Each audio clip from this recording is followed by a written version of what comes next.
लोग यहाँ पे क्लास स्टार्ट कर चुके हैं। सबसे पहले ट्रिग्नोमेट्री में आप जानते ही होंगे कि ट्रिग्नोमेट्रिक रेशियोज क्या होते हैं। Trigonometric ratios are sine theta, cos theta, tan theta. तो ये सभी बच्चे जानते होंगे ट्रिग्नोमेट्रिक रेशियोज। तो अगर मैं उनको ट्रायंगल्स के हेल्प से समझाऊं तो मैं आपको एक बार रिवाइज करवा देता हूं। और आपको ये ध्यान देना होगा कि ट्रिग्नोमेट्री में जब हम बात करते हैं ट्रिग्नोमेट्री की, तो आपको ये बात समझनी होगी कि sign theta, cos theta, tan theta, ये जो भी होते हैं ये ट्रिग्नोमेट्रिक रेशियोज होते हैं। क्या होते हैं? रेशियोज।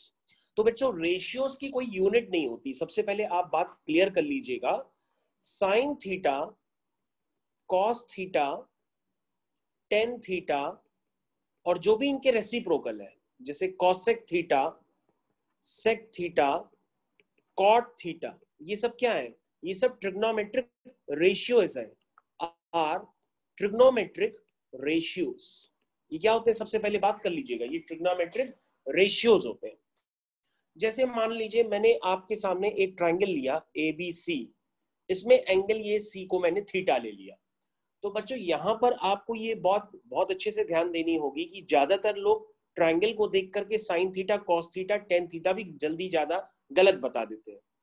तो आपको ध्यान देना होगा बच्चों, जहां पर थीटा होता है, थीटा के जस्ट सामने जो साइड होती है उसको हम लोग कहते हैं परपेंडिकुलर, ठीक है। और जहां पर 90 डिग्री का फॉर्मेशन होता है उसके जो अपोजिट साइड होती है उसको हम लोग कहते हैं हाइपोटेनियस, और ये वाली साइड हो जाएगी बेस। तो आपको ये फंडा क्लियर होना चाहिए। मतलब अगर बच्चों मैंने यहां पर ध्यान दीजिएगा, थीटा मैंने अगर यहां पर लिख दिया है, तो ऐसे केस में बच्चों जो थीटा के सामने होगी साइड उसको हम लोग कहेंगे परपेंडिकुलर, और जो 90 के सामने होगी इसको हम लोग कहेंगे हाइपोटेनियस, और जो तीसरी साइड होगी वो बन जाएगी बेस। तो ये बच्चों डिपेंड करता है कि आपका थीटा है कहां पर, उसी के अकॉर्डिंग आप ट्रायंगल को देख करके sine theta, cos theta, tan theta, cosec theta, sec theta ये सब बताते हैं। तो बच्चों साइन थीटा तो आपको इस लेवल पे पता ही है। साइन थीटा क्या होता है? Sine theta is perpendicular upon hypotenuse. तो अगर हम फिगर 1 को कंसिडर करें, फर्स्ट फिगर को, तो हम साइन थीटा इजीली लिख सकते हैं। क्या है साइन थीटा? आप कहेंगे sir perpendicular upon hypotenuse. Similarly बच्चों कॉस थीटा क्या होगा? कॉस थीटा होगा बेस अपॉन हाइपोटेनियस, ठीक है। और टेन थीटा क्या होगा? Tan theta is perpendicular upon base. तो यहां तक आपको कोई प्रॉब्लम नहीं आई होगी। और इनके रेसिप्रोकल्स वगैरह भी आप जानते हैं अच्छे से कि इनके रेसिप्रोकल्स किस तरह से लिखे जाते हैं। तो कॉसेक थीटा जस्ट इसका रेसिप्रोकल हो जाएगा, वो होगा AC अपॉन AB, और ये हो जाएगा sec theta, this is AC upon BC, और ये हो जाएगा cot theta, this is BC upon AB। तो इतना बिगिनिंग लेवल पे आप sine theta, cos theta, tan theta, I hope आप सब लोग जानते हैं बिगिनिंग लेवल पे कि ये क्या होते हैं, sign theta, cos theta, tan theta. अब हम लोग अगर इसके आगे कंटिन्यू करते हैं तो बात कुछ और बढ़ जाती है और खूब ज्यादा बातें बढ़ने लगेंगी। सबसे पहले क्या होता है बच्चों, यहाँ पर हम लोग जैसे ही क्लास 11th में आते हैं तो कुछ ऐसे फॉर्मूले हैं, पहले तो वो आपको लर्न करने पड़ेंगे, और वो सारे के सारे फॉर्मूले आपके पैकेज में भी दिए गए हैं, ठीक है ना। और आपको कुछ यहाँ पे ट्रिग्नोमेट्रिक फंक्शंस के ग्राफ भी बनाने पड़ते हैं। जैसे बच्चों अगर हम यहाँ पे कुछ ट्रिग्नोमेट्रिक फंक्शंस के ग्राफ बनाएं, जैसे लेट्स से मैंने ग्राफ बनाया है, देखिए जरा मैं यहाँ पे ग्राफ बना करके दिखा रहा हूँ। जैसे सबसे पहले मैंने ग्राफ बनाया, मान लीजिए साइन थीटा का ग्राफ बनाया। तो हम साइन थीटा का ग्राफ कैसे बनाएंगे बच्चों, जरा ध्यान दीजिए। This is graph of sine theta. तो बच्चों यहाँ पर आपको काफी चीजें सीखने के लिए मिलेंगी। दो जो साइन थीटा का ग्राफ होता है ये एक पीरियोडिक ग्राफ होता है। आप देख रहे हैं पीरियोडिक उसे कहते हैं जो एक टाइम इंटरवल के बाद रिपीट करने लगे। तो साइन थीटा का ग्राफ कैसा होता है बच्चों? पीरियोडिक ग्राफ होता है। तो अगर मैं यहाँ पे इंटरवल्स डिफाइन करूं तो मैं इंटरवल्स कैसे डिफाइन करूंगा बच्चों? जो इंटरवल्स होते हैं सबसे पहले कहेंगे 0 पर साइन की वैल्यू 0 होती है, तो ये y equal to sine X का ग्राफ है। अगर आप एक 0 डालेंगे तो सभी बच्चों को पता है साइन 0 0 होता है, इसलिए ये 0,0 को सेटिस्फाई करता है। उसके बाद बच्चों आप मन में क्या करिए, एक पॉइंट एज्यूम कर लीजिए, वो पॉइंट होता है n π/2, ठीक है। एक पॉइंट एज्यूम कर लीजिए n π/2। तो बच्चों जब n को आप 0 डालेंगे तो 0 आप लिख चुके हैं, n को 1 डालेंगे तो π/2 आ जाएगा, आएगा। n को 2 डालेंगे तो 2 से 2 कैंसिल हो जाएगा, पाई आ जाएगा। n को 3 डालेंगे तो 3π/2 आ जाएगा। n को 4 डालेंगे तो 2 पाई आ जाएगा। n को 5 डालेंगे तो 5π/2 आ जाएगा। n को 6π/2 6 डालेंगे तो ये 3 पाई हो जाएगा। तो आई होप सभी बच्चों को ये पॉइंट्स जो हैं, जो स्कूल में या बुक्स में आप देखते हैं कि जल्दी जल्दी लिख दिए जाते हैं, तो वो इसी पैटर्न से वो लोग जल्दी जल्दी लिख देते हैं।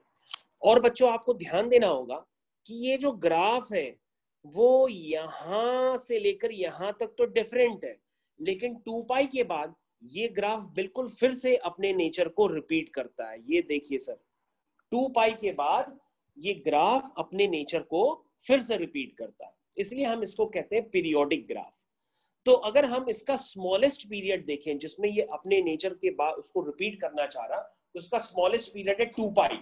तो 2 पाई जो होता है साइन एक्स का, ये स्मॉलेस्ट पीरियड होता है, इसके बाद वो अपने ग्राफ को वापस क्या करता है, रिपीट करता है।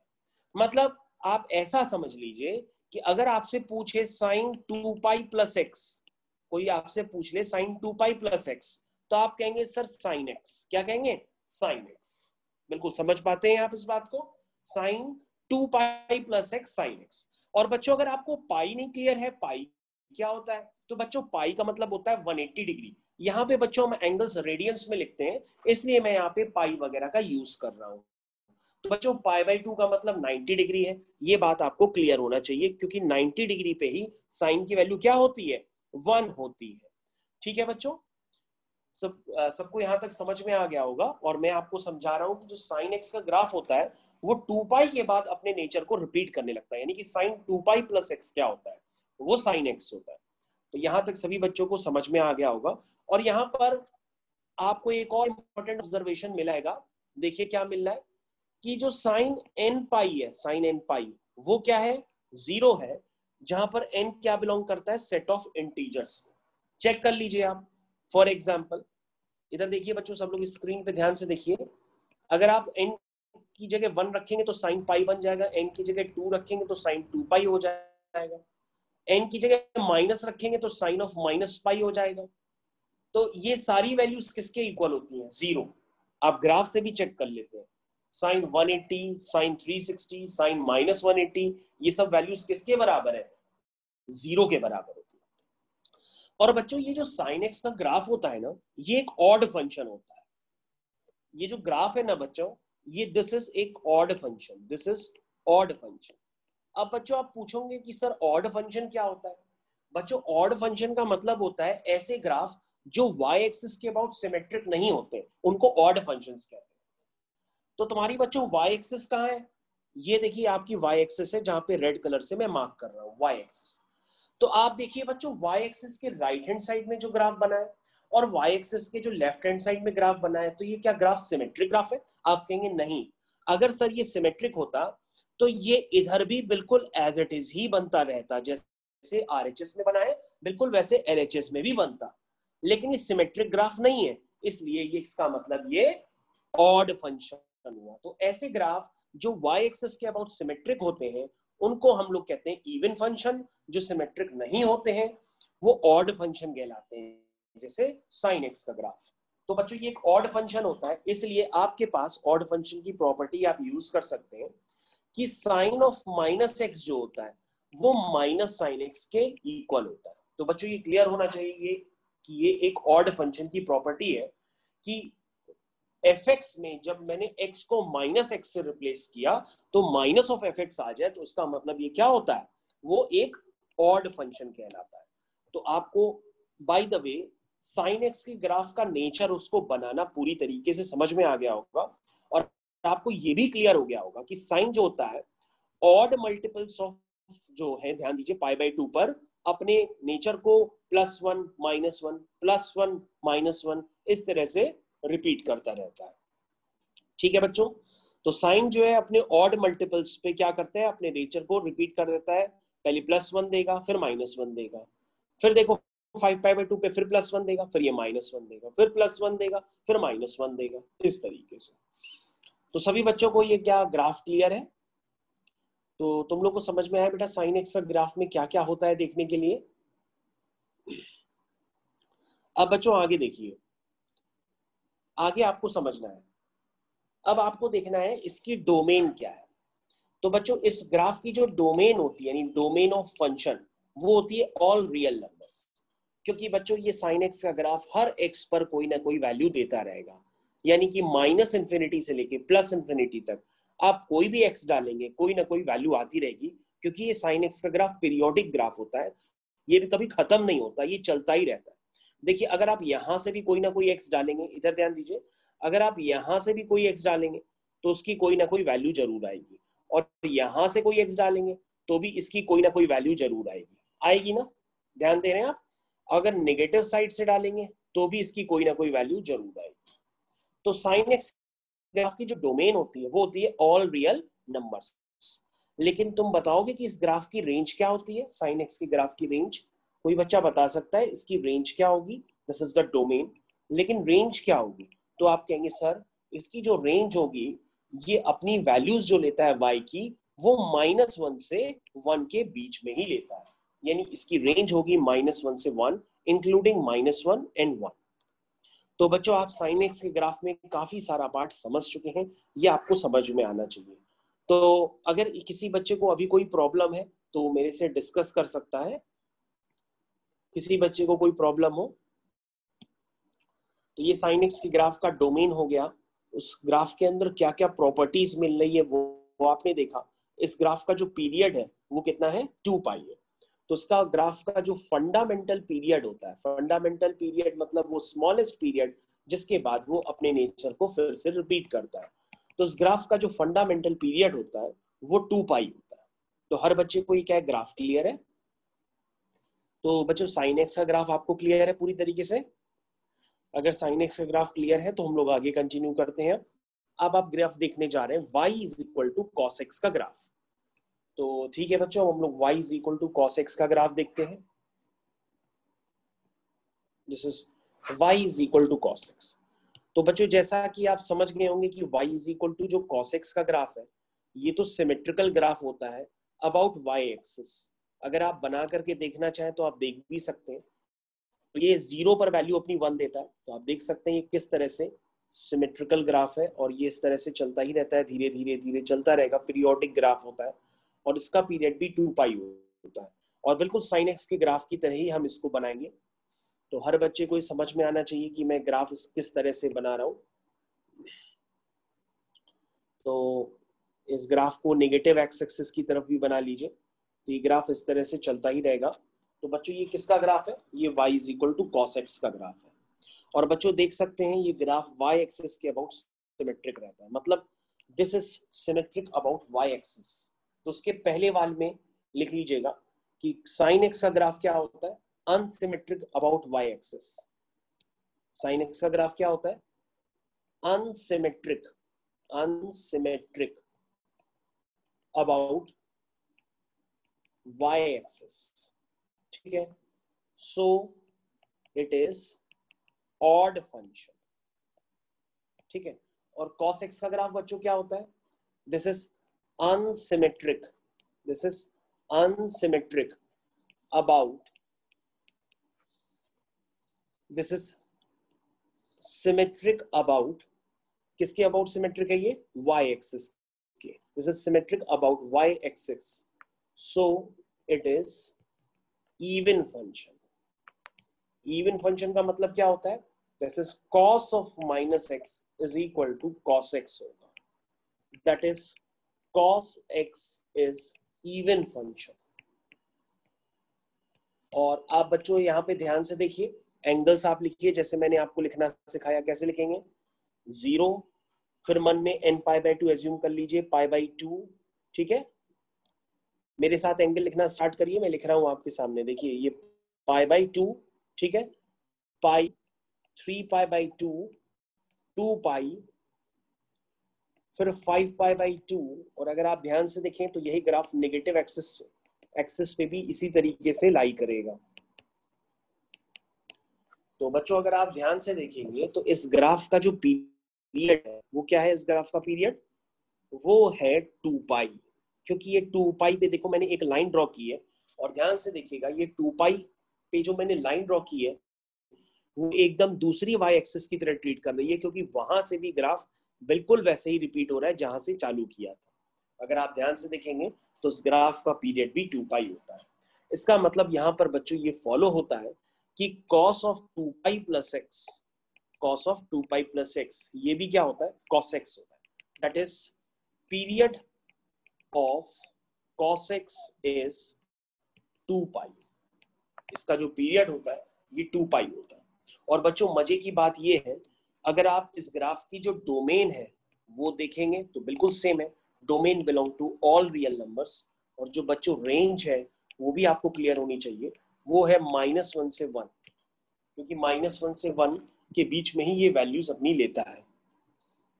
और बच्चों एक इंपॉर्टेंट रिलेशन देखिए जरा, यहाँ पर इधर ध्यान दीजिए सब लोग, इंपॉर्टेंट रिलेशन आपको देखो मिल रहा है। ये 0 पे क्या है बच्चों, -1, सॉरी 0 पे 1 है, पाई पे क्या है -1।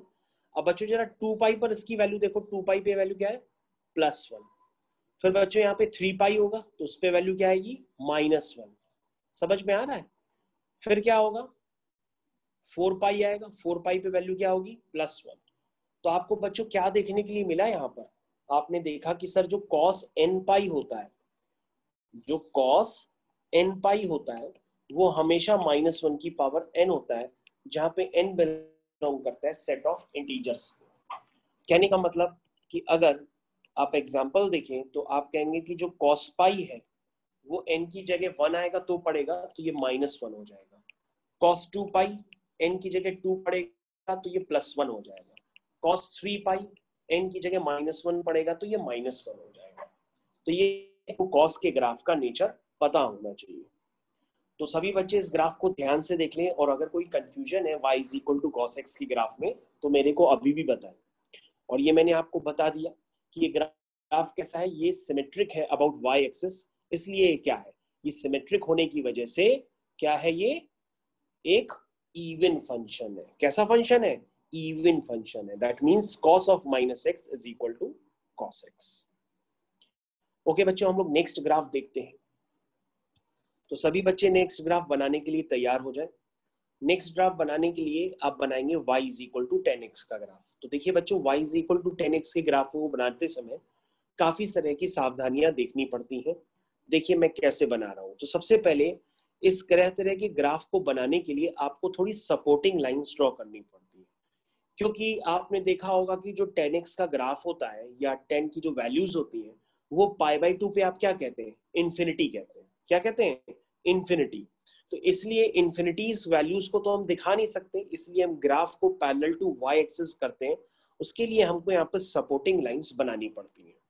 तो सभी बच्चों को मेरी स्क्रीन पूरी तरीके से विजिबल है। अगर किसी बच्चे को बिल्कुल नहीं समझ में आ रहा है तो मेरे को बताएं। तो सबसे पहले यहाँ पे 0 है, ओरिजिन तो हमेशा ही रहता है, y एक्सिस। ये हो गया बच्चों 0, π/2, पाई 3 π/2। अब आप समझ गए ना, -π/2 -पाई -3 π/2। आप इस तरह से ड्रॉ कर लीजिए। यहाँ पे लिख लीजिए कि आप ग्राफ बनाने जा रहे हैं y = 10x का। तो किसी बच्चे ने इससे पहले ग्राफ देखा है y = 10x का? बिल्कुल देखा होगा। कैसे बनाते हैं ध्यान से देखिए। तो बच्चों ये ग्राफ होता है y = 10x का, क्योंकि π/2 पे इन्फिनिटी होता है तो इन्फिनिटी पे लाइन y एक्सिस के पैरेलल कर देते हैं।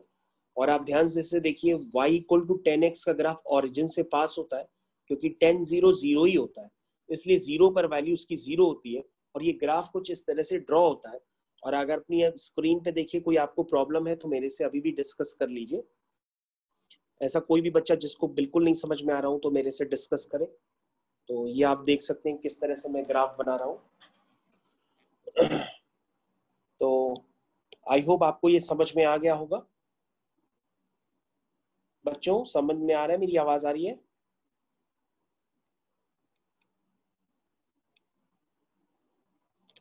तो बच्चों इस तरह से आप y = 10x का ग्राफ बना सकते हैं। आप क्लियर ग्राफ से देख सकते हैं कि π/2 पर इसकी वैल्यू क्या है, इन्फिनिटी है। इन्फिनिटी का मतलब y की वैल्यू इन्फिनिटी है। y = इन्फिनिटी का मतलब ग्राफ किसके पैरेलल हो जाएगा, y एक्सिस के पैरेलल हो जाएगा। तो ये y is equal to 10x का ग्राफ है। इस ग्राफ में जो ऑब्जर्वेशन पे मिलता है वो ऑब्जर्वेशन कुछ खास नहीं है, ये एक ऑड फंक्शन होता है, ये आपको क्लियर कट नजर आ रहा होगा क्योंकि ये y एक्सिस के अबाउट सिमेट्रिक नहीं है। अगर ये सिमेट्रिक होता तो जैसे राइट में बना है वैसे ही ग्राफ इधर भी ऐसे ही बना रहता है ना, लेकिन ऐसा बना तो है नहीं है, इसलिए ये सिमेट्रिक नहीं है। तो सभी बच्चों को क्लियर हो गया होगा। इसलिए ये एक कैसा फंक्शन है, ऑड फंक्शन है। तो अगर आप लिखेंगे तो क्या लिखेंगे कि tan of -x is equal to -10x because this is unsymmetric। कैसा है, unsymmetric about y axis। तो ये बच्चों ग्राफ y एक्सिस के अबाउट अनसिमेट्रिक होता है, इसलिए ये एक ऑड फंक्शन होता है। तो सभी बच्चों को ये पार्ट क्लियर होगा। तो सभी बच्चों को ये पार्ट क्लियर हो गया। ओके, अब कोई बच्चा ग्राफ देख करके बता सकता है, कोई बच्चा ग्राफ देख करके बता सकता है कि 10x के ग्राफ का पीरियड क्या होगा। तो अगर कोई बच्चा ध्यान पूर्वक पढ़ रहा होगा तो वो कहेगा कि सर देखिए, आप पहले y एक्सिस के राइट हैंड साइड में देखिए, तो आप जो ग्राफ सर रेड कलर से मार्क कर रहे हैं, ये जो अभी आपने मार्क किया है, एक तो ये ग्राफ है, ठीक है सर, और फिर आप आगे बढ़ेंगे तो ये एक भी ग्राफ है, ठीक है। लेकिन सर जैसे ही आप पाई से आगे बढ़ेंगे तो ये ग्राफ जो है बिल्कुल वैसे ही रिपीट कर रहा है, अगर आप ध्यान से देखें। यानी कि अगर आप नई वाली y एक्सिस बनाए तो नई वाली y एक्सिस कुछ इस तरीके से आपको नजर आ रही है, ठीक है। और नई वाली y एक्सिस जब आपको इस तरह से नजर आ रही है तो आपको ये समझ में आना चाहिए कि इस ग्राफ का पीरियड क्या है। क्या है इस ग्राफ का पीरियड, पाई, क्योंकि ये पाई के बाद अपने नेचर को वापस रिपीट कर रहा है। ध्यान दीजिए, ये पाई के बाद बिल्कुल वैसे ही बना हुआ है जैसे आपका ओरिजिनल ग्राफ ओरिजिन से बना हुआ था। तो बच्चों इस ग्राफ का पीरियड क्या होता है, पाई, इसलिए आप क्या लिखते हैं कि 10 of pi plus x 10x होता है। क्या लिखते हैं, 10 of pi plus x 10x होता है। तो सब बच्चों को ये बात क्लियर हो गई होगी कि 10 of pi plus x क्या होता है, 10x होता है। क्यों, क्योंकि ये पाई के बाद बिल्कुल एज इट इज अपना नेचर वापस ले लेता है। ओके, तो सभी बच्चों को ये 10x का ग्राफ पूरी तरीके से क्लियर हो गया होगा। तो आपको y is equal to sine X का ग्राफ क्लियर है, cos x का ग्राफ क्लियर है, और 10x का ग्राफ भी आपको मैंने क्लियर कर दिया है। ठीक है बच्चों, यहां तक समझ में आ गया आपको। अब आप एक मिनट रिवीजन करना चाहें तो आप रिवीजन भी कर तो बच्चों हम लोग आगे कंटिन्यू कर चुके हैं, और यहाँ पर अब आपको एक बहुत ही खास नोटेशंस समझने होंगे, बहुत ही खास नोटेशंस। सबसे पहले कुछ फॉर्मूले जैसे मैंने लिख दिया, इधर ध्यान दीजिएगा सब लोग, साइन 2x का फॉर्मूला। तो साइन 2x का फॉर्मूला कोई बच्चा जानता है? तो साइन 2x का फॉर्मूला होता है 2 sin x cos x। This is basic formula of sine 2x। तो आज के बाद आपको ध्यान देना होगा कि जो साइन 2x होता है वो 2 sin x cos x होता है। इसको आप अपने क्वेश्चन के अकॉर्डिंग यूज करेंगे, ये एक बेसिक फॉर्मूला है। और साइन 2x का फॉर्मूला ये भी होता है 2 tan x upon 1 plus tan square x। तो this is the basic formula of sine 2x। जो फॉर्मूला होता है इनको हाफ द एंगल फॉर्मूला भी कहते हैं। कहने का मतलब ये है कि अगर कोई साइन 4x लिख दे, तो जैसे यहाँ पे 2x का आधा आपने x और x किया, वैसे ही आप 4x का आधा कर सकते हैं 2 sin 2x cos 2x। और फर्दर आगे फिर भी लिख सकते हैं 2 tan 2x upon 1 plus tan square 2x। समझ गए होंगे आप। अगर कोई sin x लिख दे तो क्वेश्चन में आप जरूरत पड़ने पे ये भी लिख सकते हैं sin x को 2 sin x/2 cos x/2। ये जो x/2 है ये इसका एक एंगल है, ठीक है ना। तो ये भी हो जाएगा 2 tan x/2 upon 1 plus tan square x/2। हर बच्चे को ये पार्ट क्लियर होना चाहिए कि sin 2x, sin 4x, sin x, लेकिन स्टैंडर्ड फॉर्मूला कौन सा है, सबसे ऊपर वाला। अगर आपको सबसे ऊपर वाला पता होगा तो आप सारे फॉर्मूले टिप पर अपने आप लिख सकते हैं हाफ द एंगल में कन्वर्ट करके। तो बच्चों ये सबसे बेसिक फॉर्मूला सबसे टॉप पे लिखा है sin 2x का, तो आई थिंक ये सभी बच्चों को अब याद होना चाहिए। नेक्स्ट फॉर्मूला cos 2x, इधर ध्यान दीजिए सब लोग, cos 2x नेक्स्ट फॉर्मूला है cos 2x। और बच्चों इस फॉर्मूले में आपको बहुत ही ज्यादा यूज करना होगा। इसका एक फॉर्म होता है 2 cos square x minus 1। cos 2x को लिखते हैं हम लोग 2 cos स्क्वायर x माइनस 1। अगर हम cos square x plus sin square x is equal to 1 use कर ले तो इसका एक और फॉर्मूला बन जाता है 1 माइनस 2 sin स्क्वायर x, जो सबसे ज्यादा यूज होने वाले फॉर्मूले हैं। और इसके अलावा इसका एक और भी होता है जिसको हम लोग कहते हैं cos square x minus sin square x। और एक और होता है, वो होता है 1 minus ten square x upon 1 plus ten square x। ये फॉर्मूले कोई एक दिन में लर्न नहीं होते, इनका आपको एप्लीकेशन बार बार करना पड़ता है क्वेश्चंस में। तो मैं आपको जब ढेर सारे एप्लीकेशंस कराऊंगा तभी ये आपको लर्न हो जाएंगे, लेकिन अभी आपसे जितने हो पाए उनको जरूर लर्न करिए। आप cos 2x का लिख सकते हैं तो cos x का भी लिख सकते हैं, cos 4x का भी लिख सकते हैं। जस्ट आपको हाफ द एंगल वाला रिलेशन यूज करना होगा। तो बच्चों आपको sin 2x cos 2x के फॉर्मूले क्लियर हो गए होंगे। नेक्स्ट जिसपे हम लोग मूवमेंट कर रहे हैं, सभी बच्चे अब तक ये पढ़ चुके हैं कि sin a प्लस बी क्या होता है। sin a plus B, sin a plus B, sin a minus B, cos a plus B, cos a minus B,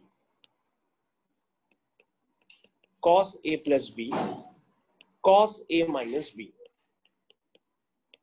तो sin a प्लस बी होता है sin a cos b plus cos a sin b,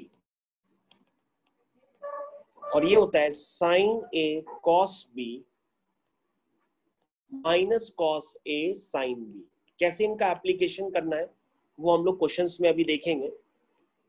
और ये होता है cos a, ध्यान दीजिए सभी बच्चे, मेरे साथ आप लिखते चले जाएंगे तभी आपको कुछ समझ में आएंगे।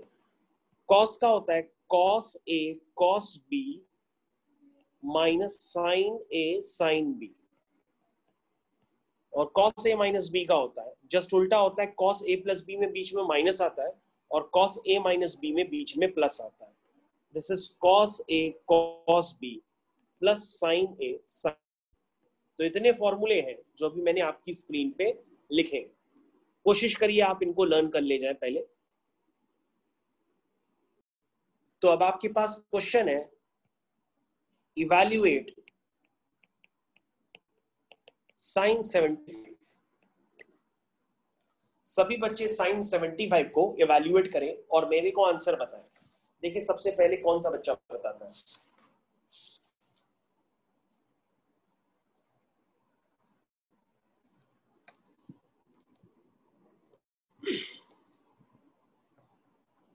हाँ, sin 75 को कौन सा बच्चा सबसे पहले बताता है आंसर।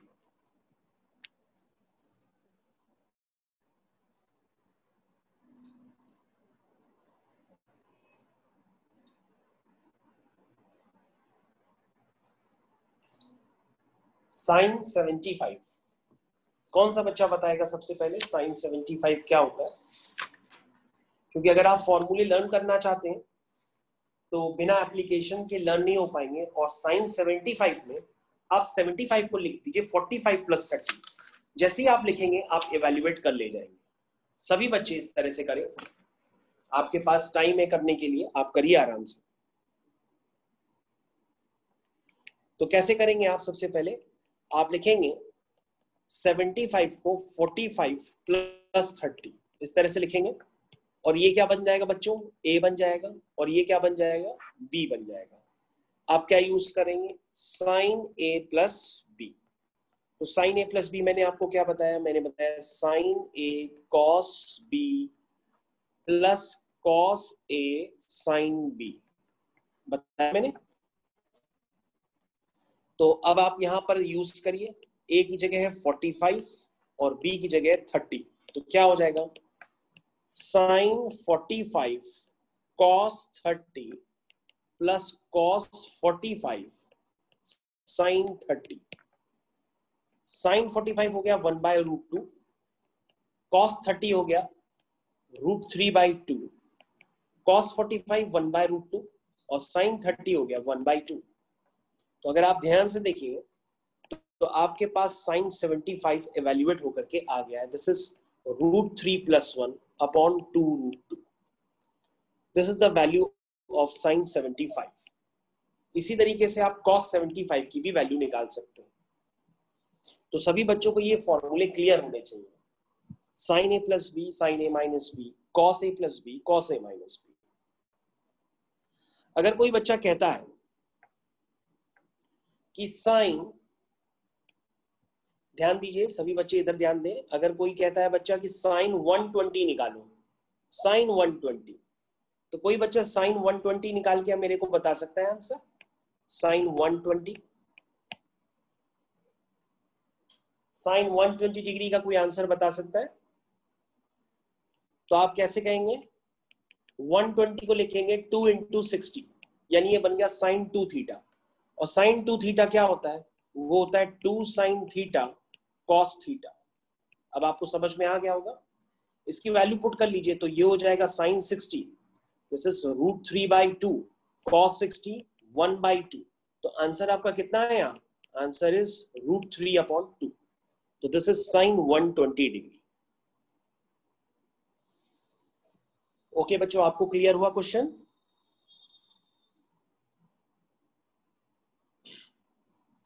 ठीक है बच्चों, क्लियर हो गया? आवाज आ रही मेरी? Yes sir. ओके ठीक है बच्चों। अब आपको करना क्या होगा बच्चों, मेरे ख्याल से आपको हो सकता है एंगल्स में बहुत कंफ्यूजन हो, इसलिए पहले मैं आपको एक बार एंगल्स दोबारा बता देता हूं, क्योंकि मेरे लिए तो एंगल्स आसान है।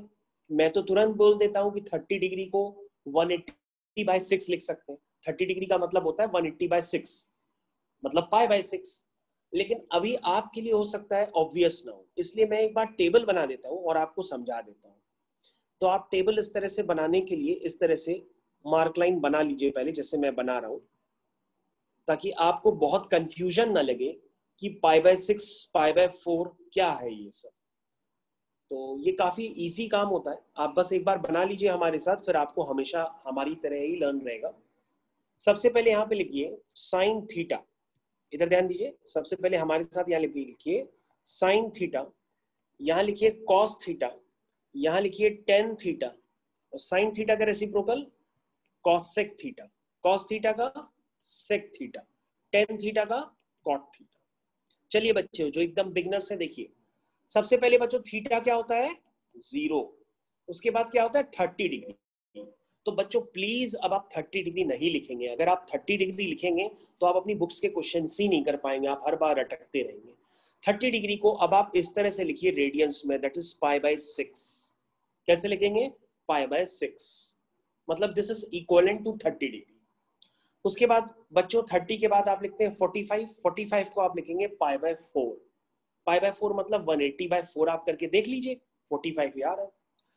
उसके बाद बच्चों आप लिखेंगे 45 के बाद 60 डिग्री। 60 डिग्री का मतलब होता है बच्चों π/3। और उसके बाद 60 डिग्री के बाद क्या आता है बच्चों? 90 डिग्री, और 90 डिग्री को आप लिखेंगे π/2। और बच्चों ये एंगल्स तो आप जानते ही हैं कितने होते हैं, ये सारे स्टैंडर्ड एंगल्स हैं।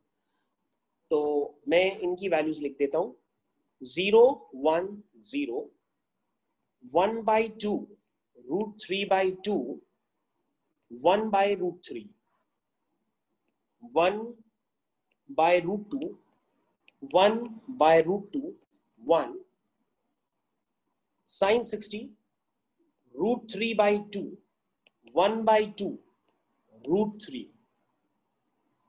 1 0 अनडिफाइंड, 1090 अनडिफाइंड होता है।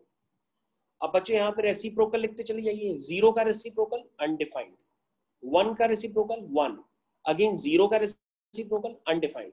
तो बच्चों याद रखना होगा आपको कि 0 का जैसे ही आप रेसिप्रोकल करेंगे तो वो अनडिफाइंड होता है, और अगर आप अनडिफाइंड का रेसिप्रोकल करेंगे तो वो 0 होता है। ये आपको याद रखना होगा बच्चों। बाकी आप टेबल तो खुद ही बना सकते हैं, ये टेबल आप पहले से भी सीख चुके हैं। तो और आपको तो हो सकता है क्लास 10th में इनकी प्रूविंग्स वगैरह भी बताई जाती है कि एक इक्विलेटरल ट्रायंगल बना करके इन स्टैंडर्ड एंगल्स को निकाला भी जा सकता है। अगर नहीं पता है तो कोई बात नहीं, जीरो का रेसिप्रोकल अनडिफाइंड, अनडिफाइंड का रेसिप्रोकल जीरो। तो बच्चों अब आपको ये जो स्टैंडर्ड एंगल्स हैं यही यूज करने होंगे, π/6, π/4, π/3, π/2। ठीक है बच्चों, और बाकी जो एंगल्स होंगे वो मैं आपको और भी सिखाऊंगा, लेकिन अभी आप कम से कम अब आप 30 डिग्री मत कहिएगा प्लीज। 30 डिग्री को आपको π/6 कहना है, 45 डिग्री को आप π/4 कहेंगे, 60 डिग्री को आप π/3 कहेंगे, और 90 डिग्री को आप π/2 कहेंगे, क्योंकि ये एंगल्स हम लोग डिग्री में नहीं कहते, हम लोग रेडियंस में बोलते हैं, तो रेडियंस में ही आपको बोलने हैं।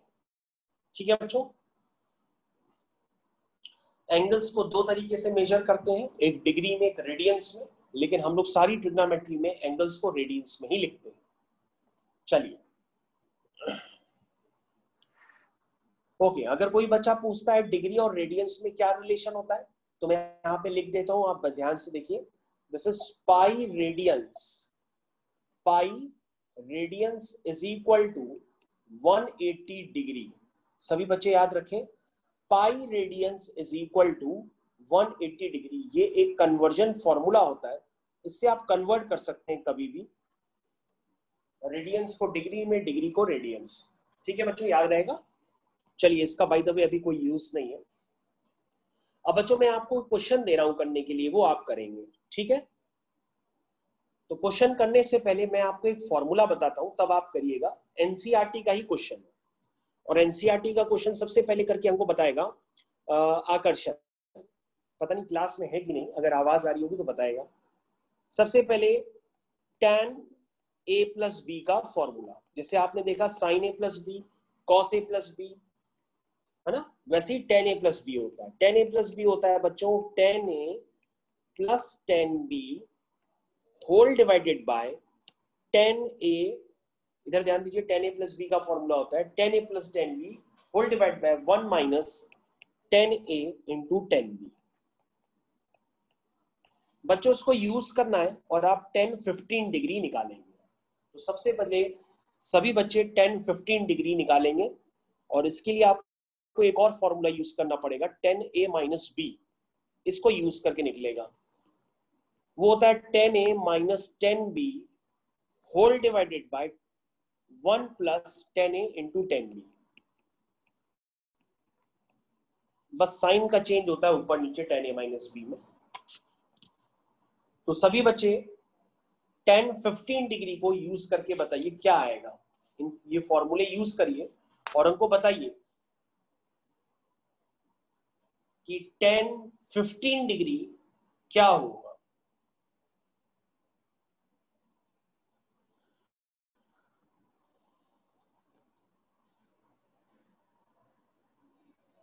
किसी का आंसर आया? सर तो बच्चों आपने इस क्वेश्चन को करने के लिए जो यूज किया है वो tan a प्लस बी और tan a माइनस बी, इनको हम दोबारा आपको लिख देते हैं। tan a plus B, tan a plus tan b whole divide by 1 minus tan a into tan b, और tan a माइनस b होता है tan a minus tan b upon 1 plus tan a into tan b। तो 15 degree को मैंने निकालने के लिए दूसरा वाला फॉर्मूला यूज किया है, और एक को जगह 15 को स्प्लिट कर दिया मैंने 45 माइनस 30। जैसे ही मैंने 15 को स्प्लिट किया 45 माइनस 30, तो उसको tan a माइनस बी से कंपेयर कर दिया। a की जगह 45 है, b की जगह 30 है, फॉर्मूला लगा दिया और आपका आंसर निकल करके आ गया। होपफुली आपको समझ में आ गया होगा।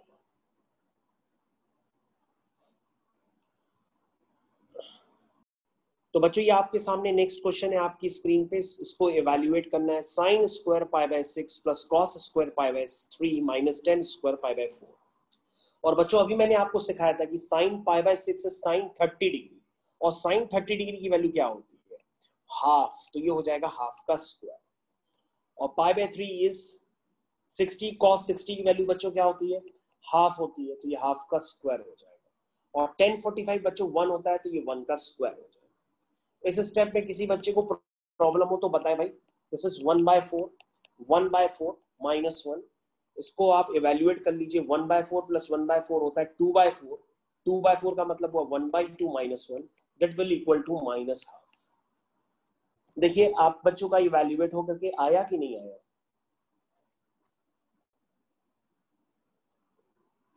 चेक करिए आप लोग का हो गया?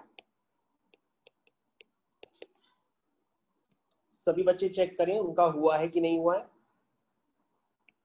क्योंकि आपकी स्क्रीन पे एक नया क्वेश्चन आ रहा है। cos π/4 minus x cos π/4 minus y minus sin π/4 minus x sin π/4 minus y। बच्चों प्रूफ करना है, इसकी वैल्यू जो होगी, इसकी वैल्यू आपको प्रूफ करनी है कि वो आएगी sin x प्लस y। तो बच्चों मैं आपको टाइम दे रहा हूं, आप इस क्वेश्चन को करने की कोशिश करिए और जो मैंने आपको पीछे फॉर्मूले बताए उनको यूज करिए। तो सबसे पहले आपको जो क्वेश्चन करना है उस पर ध्यान दीजिए बच्चों, इधर ध्यान दीजिए अब मेरे साथ। तो बच्चों ये देखिए ये क्या है, आप कहेंगे सर ये a है, ये b है, अगेन ये a है और सर ये b है। तो सर ये लिखा क्या है? ये लिखा है cos a cos b minus sin a sin b। देखिए cos a cos b minus sin a sin b लिखा है। तो ये किसका फॉर्मूला होता है बच्चों? cos a cos b minus sin a sin b। पीछे जरा देखिए, बताइए किसका फॉर्मूला है ये, कोई बताएगा? cos a प्लस b का। हाँ ये फॉर्मूला है cos a प्लस b का, एग्जैक्टली। यानी अगर कोई बच्चा फॉर्मूले यूज नहीं करेगा तो आप ये समझिए उसकी बैंड बच जाएगी। क्यों? क्योंकि वो तो कहेगा भैया cos π/4 माइनस x को ओपन कर लो cos a माइनस b से, cos a cos b minus sin a sin b। फिर कहेगा cos π/4 माइनस y को भी ओपन कर लो, फिर कहेगा sin π/4 माइनस x को ओपन कर लो। तो आप कब तक ओपन करते रहेंगे? इसलिए मैंने आज आपको छोटे छोटे कुछ फॉर्मूले बताए हैं, वो पहले आपको लर्न करने हैं आज की क्लास में, क्योंकि फॉर्मूले सिर्फ इतने ही नहीं होते, अभी काफी सारे होते हैं। अगर मैं आपको अभी एप्लीकेशन सिखा रहा हूं तो आप इसको घर पे दोबारा करें सारे क्वेश्चंस, तभी आपको आएंगे। चलिए तो ये क्या हो गया, cos a cos b minus sin a sin b। तो ये हो गया बच्चों cos a प्लस b। तो बच्चों ये है a की जगह और ये है b की जगह। अब बच्चों देखिए आपने जो पढ़ रखा है ऑलरेडी क्लास 10th में, तो वो भी एप्लीकेशन आपको करना है। इधर ध्यान दीजिए बच्चों, जो π/4 है और जो π/4 है इसको एक साथ कलेक्ट कर लीजिए और माइनस एक्स माइनस वाई को लिख लीजिए minus times X plus Y, इस तरह से। और सभी बच्चे जानते हैं π/4 प्लस π/4 क्या होगा, 2π/4 यानी कि π/2। और आकर्षण खुशी खुशी बताएगा कि सर π/2 का मतलब होता है 90 डिग्री और cos 90 माइनस थीटा होता है sin थीटा। अब आप ये मत कहिएगा कि हमने बिल्कुल पढ़ाई नहीं है। अगर नहीं पढ़ा है तो भाई मैं बता देता हूँ कि cos 90 minus theta sin theta, ये पढ़ा है कि नहीं पढ़ा है? sin 90 minus theta cos theta होता है, cos 90 minus theta sin theta होता है। ये पढ़ा है कि नहीं पढ़ा है? आपने पढ़ा है। तो cos 90 माइनस थीटा क्या होता है, sin थीटा होता है। तो बच्चों ये क्या बन गया, cos 90 minus theta, cos 90 minus theta क्या होता है, sin थीटा, और थीटा की जगह क्या है आपका x प्लस वाई। तो देखिए बच्चों जो आपको प्रूफ करना था वो प्रूफ होकर के आ गया है, जो आपको प्रूफ करना था वो प्रूफ होकर के आ गया। अभी भी किसी बच्चे को प्रॉब्लम हो तो वो मेरे से पूछ सकता है भाई।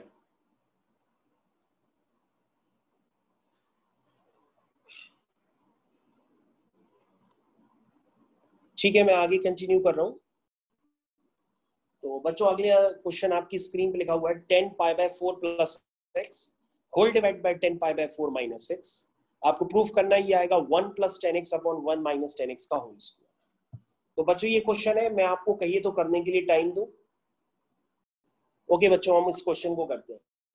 देखिए ये है 10a प्लस b, तो ये क्या हो जाएगा 10a plus 10b whole divided by 1 minus 10a into 10b, ऐसे ही लिखेंगे ना। अब इस पूरी क्वांटिटी को किससे डिवाइड करना है? अगेन 10a माइनस बी से। तो लिखेंगे 10a minus 10b whole divided by 1 plus 10a into 10b is equal, देखो ये क्या हो गया, ये हो गया 1 plus 10x whole divided by 1 minus 10x whole divided by 1 minus 10x whole divided by 1 plus 10x। तो बच्चों मैंने 10 पाई बाय 4 45 होता है, उसकी वैल्यू पुट कर दी है। और बच्चों ध्यान से देखिए ये क्या आया, ये वही तो आ गया जो आपको प्रूफ करना है। आ गया कि नहीं आया भाई? डिवाइड करना तो सभी बच्चों को आता ही है। तो ध्यान से देखिए ये क्या आया, ये वही तो आ गया है भाई। आप 1 minus 10x upon 1 plus 10x से डिवाइड करेंगे तो नीचे 1 माइनस 10x और ऊपर 1 प्लस 10x पहुंच जाएगा, तो ये होल स्क्वायर बन जाएगा। प्रूफ तो हो गया। अब क्लास बच्चों ओवर होते होते मैं आपको कुछ फॉर्मूले दे रहा हूं लर्न करने के लिए। आप प्लीज वो फॉर्मूले घर पे 4-5 बार लिखिएगा, आपको लर्न हो जाएंगे। आपके पास सिर्फ इतना ही काम है। चलिए सबसे पहला, जैसे किसी ने लिख दिया sine C plus sine D, क्या क्या वैरायटी हो सकती है? या तो sine C plus sine D हो सकता है, या तो sine C minus sine D हो सकता है, या तो cos C plus cos D हो सकता है, या तो cos C minus cos D हो सकता है। ये 4 वैरायटी होती है, ये आपको लर्न करने पड़ेंगे। आए कैसे वो भी मैं आपको बाद में बता दूंगा, पहले तो आप लर्न करिए। This is 2 sine C plus D upon 2 into cos C minus D upon 2। बच्चों कई बच्चे हमसे कहते हैं कि सर ये 2 से 2 कैंसिल कर दीजिए, या ये 2 से 2 कैंसिल कर दीजिए। ये कैंसिल मत करना, ये एंगल्स होते हैं, ठीक है ना, इसको कैंसिल नहीं करते हैं। ओके चलिए नेक्स्ट लिखिए, sign C plus sine D हो गया। Sign C minus sine D में कॉस को आगे कर दीजिए, 2 cos c plus D by 2 sign c minus D by 2। cos c plus cos d, 2 cos c plus d by 2 cos c minus d by 2।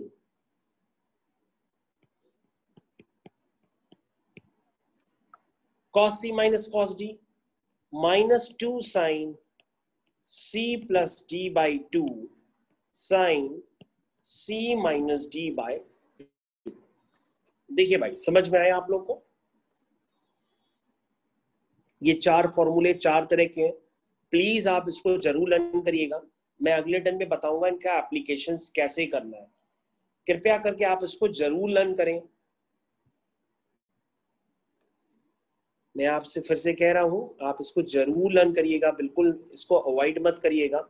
आपको करना ये है कि आप इसको 10 बार कॉपी में लिखिएगा, बस आपको लर्न हो जाएंगे। क्योंकि अगर मैं प्रूविंग करा भी दूंगा तो प्रूविंग कराने से कोई फायदा नहीं है, तो प्रूविंग आती ही नहीं है और उसके बाद फॉर्मूला भी आपका लर्न नहीं हो पाएगा। तो आपको सीधा लर्न करना है, आप इसको लर्न करिए सीधा, क्योंकि मैं अगले टर्न पे इनके एप्लीकेशंस करूंगा कम से कम 50 क्वेश्चंस में। तो एप्लीकेशंस तभी कर पाऊंगा क्वेश्चंस में ताकि आपको फॉर्मूला पता तो हो कि सर ने लिखवाया था, हाँ ये वही फॉर्मूला है। चलिए बच्चों 4 और हैं, होते तो काफी सारे हैं लेकिन मैं आपको धीरे धीरे करके डोज दे रहा हूं। Sine C plus sine D, sine C minus sine D, cos C plus cos D, cos C minus cos D. इनको लर्न करने के लिए बच्चों बहुत इजी टेक्निक है। आप ध्यान से देखो हर एंगल में या तो सी प्लस डी बाई 2 है या सी माइनस डी बाई 2 है। बस पहले साइन आता है, कॉस आता है, फिर कॉस आता है, फिर साइन आता है। जब cos C plus cos D होते हैं तो दोनों ही कॉस हो जाते हैं। हाँ cos C minus cos D होता है तो दोनों में साइन होते हैं और आगे से माइनस मल्टीप्लाई हो जाते हैं।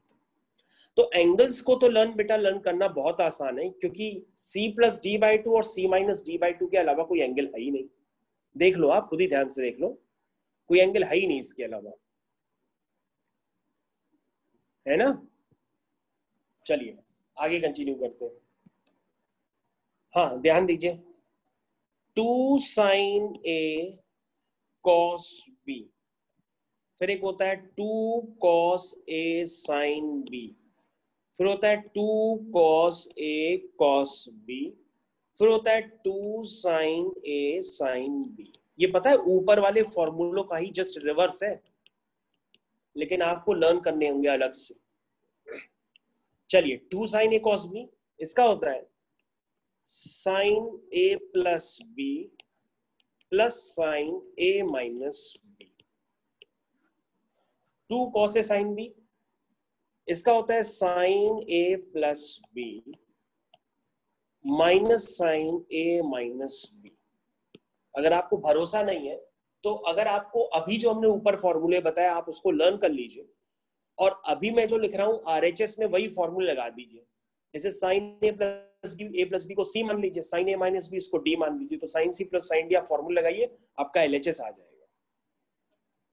2 cos A cos B, ये होता है cos A plus B plus cos A minus B। 2 sin A sin B minus, ध्यान दीजिए यहां तक फॉर्मूले आई होपफुली आप लोगों को लर्न हो गए होंगे। अब मैं लास्ट वाला लिखने जा रहा हूं, पहले आप इसके ऊपर वाले देख लीजिए, किसी को कोई कंफ्यूजन है तो लास्ट वाला फॉर्मूला है cos A minus B minus cos A plus B। Last वाला फॉर्मूला लिखने जा रहा हूं मैं, वो होता है cos A minus B minus cos A plus B। तो ध्यान दीजिए भाई, ये फॉर्मूले हैं जो आपको लर्न करने बिना किसी गलती के। आकर्षण करोगे एकदम बेटा, लर्न कर लोगे। सर तो ट्रिग्नोमेट्री करनी है तो मैंने आपको कुछ फॉर्मूले लिख करके दिए हैं आज के टर्म में, पहले आप उसको लर्न कर लीजिए। थोड़े बहुत भी लर्न होंगे तो मैं आपको एप्लीकेशंस ढेर सारे क्वेश्चंस कराऊंगा, क्योंकि आपने तो देखा ही है मैं क्वेश्चंस कितने सारे कराता हूँ। तो क्वेश्चंस जब मैं कराऊंगा तो आपको खुद ही इसमें समझ में आ जाएगा कि कैसे बार बार सर अप्लाई कर रहे हैं। ठीक है बच्चों, तो यहां तक आपको मैंने फॉर्मूले बता दिए, प्लीज आप इसको ढंग से लर्न करिए, तभी आगे हम लोग कुछ कर पाएंगे। अब बच्चों जाते जाते कहो तो एक क्वेश्चन हम करा दें। चलिए जाते जाते मैं एक क्वेश्चन आपको करा देता हूं। देखिए एनसीईआरटी का ही क्वेश्चन, अभी क्लास मत लीव करिएगा, एनसीईआरटी का ये क्वेश्चन कर लेते हैं जाते जाते। आपको करना है प्रूव दैट, ध्यान दीजिए सभी बच्चों, अभी क्लास मत लीव करिएगा, नए आखिरी क्वेश्चन है आज का। क्वेश्चन है आपका prove that cos 9x minus cos 5x whole divided by sin 17x minus sin 3x। आपको बच्चों ये प्रूव करना है कि ये आएगा minus sine 2x whole divide by cos 10x। ये प्रूफ करना है। तो बच्चों प्रूफ कर लेंगे आप? बिल्कुल कर लेंगे। कैसे करेंगे ध्यान दीजिए, ये आएगा cos c minus cos d। लगाइए cos c minus cos d का फॉर्मूला। देखिए फॉर्मूले देखिए जो मैंने लिखवाए हैं, कहां है cos c minus cos d? ये है cos c minus cos d। क्या बताया था मैंने बताया था -2 sin c plus d upon 2। देखो cos c minus cos d जो ऊपर लिखा है, ये देखो cos c minus cos d, -2 sin c plus d by 2 sin c minus d by 2। बोलो समझ में आया? Yes sir. ओके, अब देखो नीचे क्या लिखा है डिनोमिनेटर में, sin c minus sin d। सबसे ऊपर क्या था sin c plus sin d, उसके नीचे क्या है sin c minus sin d। तो sin c minus sin d मैं यूज कर रहा हूं, ये वाला फॉर्मूला लगाओ। 2 cos c plus d upon 2 sin c minus d upon 2। ध्यान दीजिए,